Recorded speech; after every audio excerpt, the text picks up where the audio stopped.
السلام علیکم ورحمۃ اللہ وبرکاتہ۔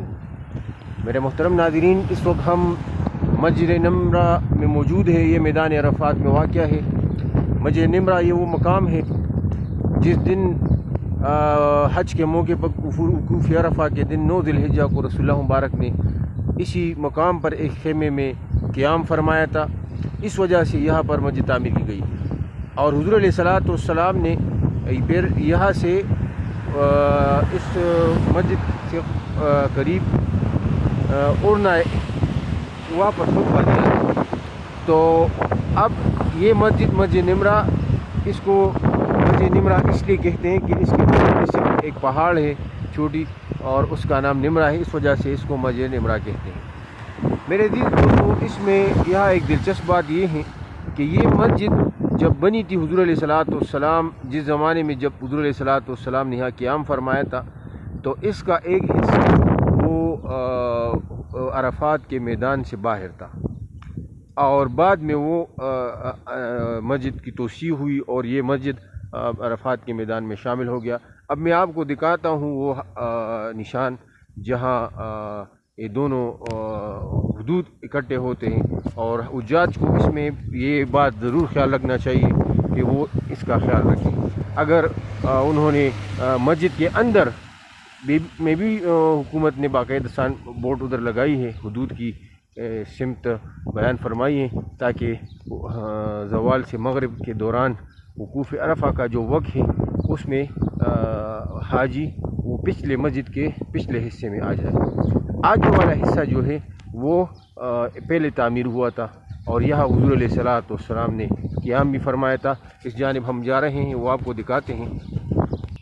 اچھا میرے عزیز دوستو، یہ آپ مسجد کے باہر ایک بورڈ دیکھ رہے ہیں جہاں پر لکھا ہے نہائے عرفات، عرفات اینڈز ہیئر۔ تو یہ میدان عرفات کا آخری حد ہے۔ اب آپ دوسری طرف مسجد کو دیکھیں، یہ مسجد نمرہ کا وہ حصہ ہے جس میں حجاج وہ نماز بھی پڑھتے ہیں، اور یہاں پر آپ دیکھ سکتے ہیں کہ یہ بورڈ نہایا جو حد مقرر ہے۔ تو دوسری طرف مسجد یہ عرفات کے میدان سے باہر نکلی ہوئی ہے، تو اس وجہ سے اس زمانے میں یہ عرفات کے میدان سے باہر تھی۔ اب اس کی توسیع ہوتی رہی، اور آپ دیکھ سکتے پچھلا حصہ یہ سارا عرفات کے میدان میں آتا ہے، بہت کافی تقریباً 300-400 میٹر تک غالباً یہ ہوگا۔ تو یہ اور یہاں تک یہ ابتدائی مسجد یہاں پر تھی، جگہ یہ تھی، اور یہ میدان عرفات سے باہر تھی۔ اب حجاج کے لیے بھی یہ ہے کہ وہ اگر مسجد میں وقوف عرفہ کے دن نماز پڑھتے ہیں تو زوال کے بعد مغرب سے پہلے وہ مسجد کے پچھلے حصے پر آئیں گے، تاکہ وہ وقوف عرفہ کا وہ رکن ادا کر سکے جو کہ حج کا بنیادی رکن ہے۔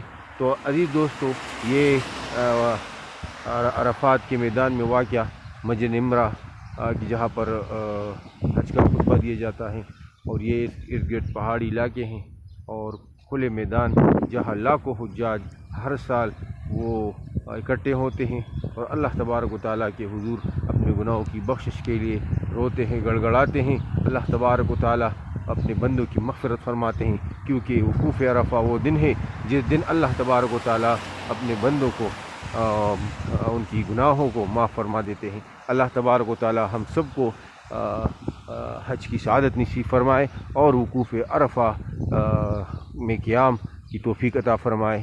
وآخر دعوانا الحمدللہ رب العالمین۔